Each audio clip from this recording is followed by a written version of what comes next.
अध्यक्ष महोदय, माननीय राज्यमंत्री देवेंद्र भोयर साहेब उत्तर देत आहेत। सॉरी, पंकज भोयर साहेब आम्हाला उत्तर देत आहेत।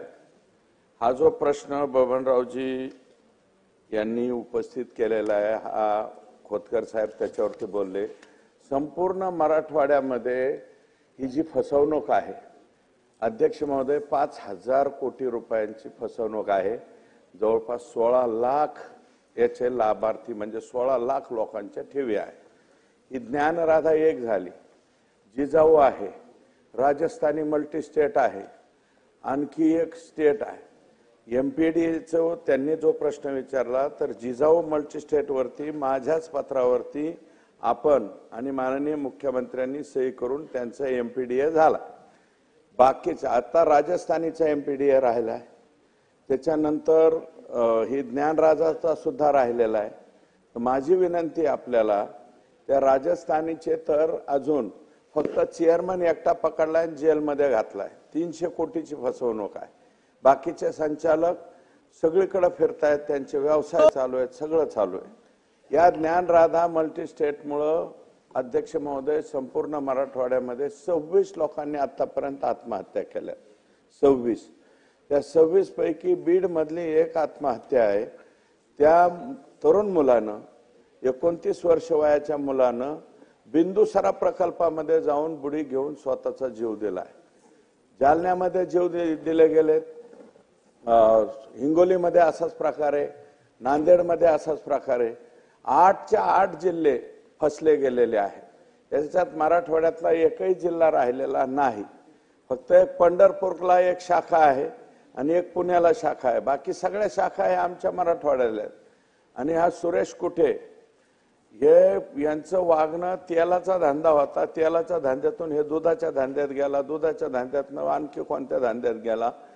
सुरेश कुटेच्या बायकोला पुढे 3 गाड्या आणि पाठीमागे 3 गाड्या म्हणजे प्रोटेक्शन साठी होत्या। इतके शान मध्ये हे लोक वागले। मर्सिडीज गाड्या, लिजंडर, फजंडर, जे काय कोणत्या नवीन कंपन्या आहेत, ज्या मला वाटतं या सभागृहातल्या सुद्धा काही लोकांनी त्या वापरल्या नसत्या, अशा गाड्या वापरायचे। आणि ह्या लोकांनी फसवणूक इतकी भयानक केलेली आहे। मी पंकजींना विनंती करतो, पंकज हा प्रश्न फार गंभीर आहे, याला केंद्रीय बोट काय दाखवलं जातं, जे बबनराव लोणीकर साहेब म्हणले तेच। कोणी काय म्हणतं याचं रजिस्ट्रेशन आमचं नाही, केंद्राचं आहे। मग ज्या वेळेस याच्या परवानगीला जाते त्यावेळेस राज्य सरकारच्या सहकार आयुक्ताची परवानगी, एनओसी असल्याशिवाय आता केंद्र सरकार त्याला मान्यता देत नाही। सहकार आयुक्त आपला सहकार आयुक्त, मग आपली जबाबदारी आहे।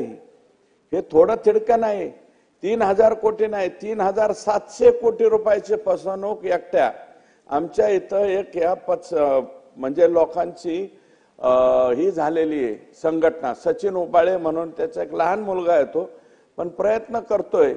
त्याच्याकडे जे कलेक्शन झालेले लोकांनी जे आणून दिलेले ते 3,700 कोटी रुपये एकटा ज्ञानराजाचे आणि 1,300 कोटी इतर शाखांचे, असे 5,000 कोटी रुपये गेलेत।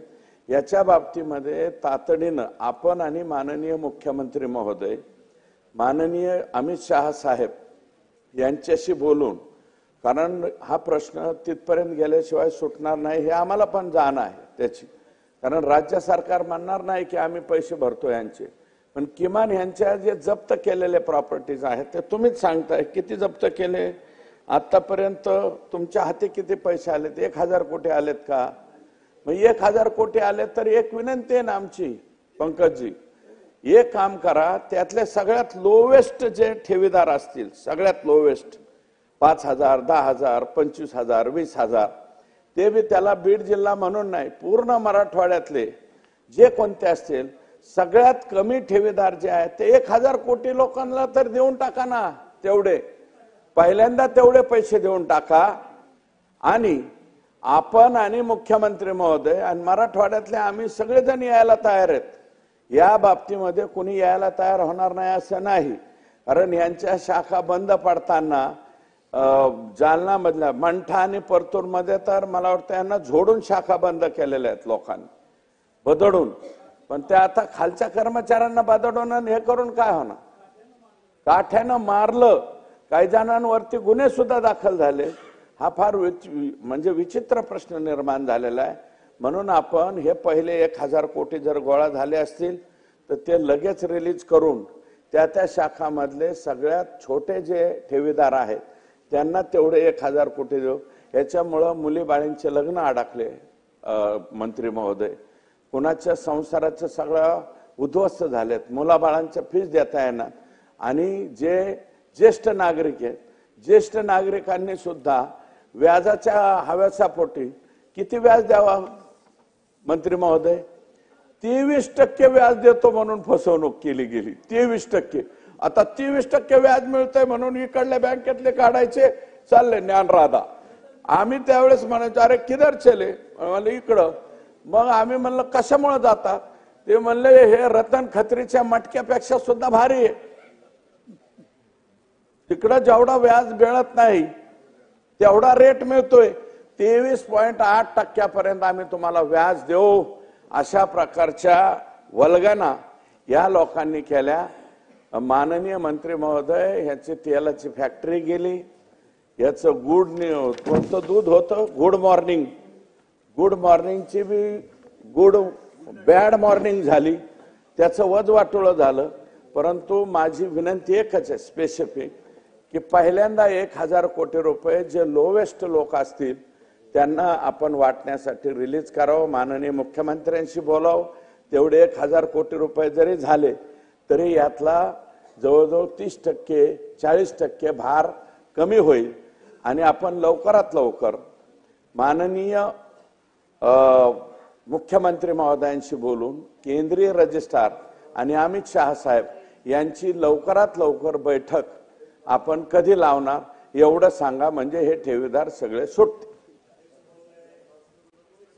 सभागृहातल्या सर्व वरिष्ठ सदस्यांच्या भावना लक्षात घेता हा विषय 2 विभागात